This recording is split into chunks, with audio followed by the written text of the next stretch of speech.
এই যে দেখো আজকে না আমি এই যে আলুকে ভেজেছি, দেখো আলু ভেজেছি, এই দেখো পটল ভেজেছি, হ্যাঁ, আর এই দেখো গাঠি কচু আছে, গাঠি কচু ভাজছি, সব মিলিত দিয়ে আমি একটা তরকারি করবো, বুঝেছো। তারপরে এই গাঠি কচুটা ভাজা হয়ে গেলে তারপরে এর মধ্যে দেবো ধনের গুঁড়ো, তারপরে টমেটো সব দেবো, বুঝেছো।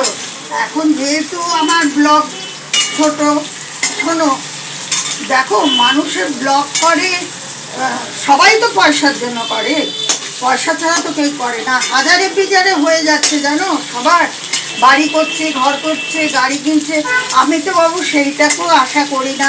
তবে কেন আমাকে সাবস্ক্রাইব করো না? আমাকে সাবস্ক্রাইব করো, আমারটা একটু ব্লগটা একটু দেখো, একটু সাবস্ক্রাইব করো তোমরা, হ্যাঁ। আমিও তো একটু 2 বছর ধরে করছি, জানো তো। তোমরা আমাকে কেউ ভালোবাসো না, যারা ভালোবাসো তারা বেশি করে করো।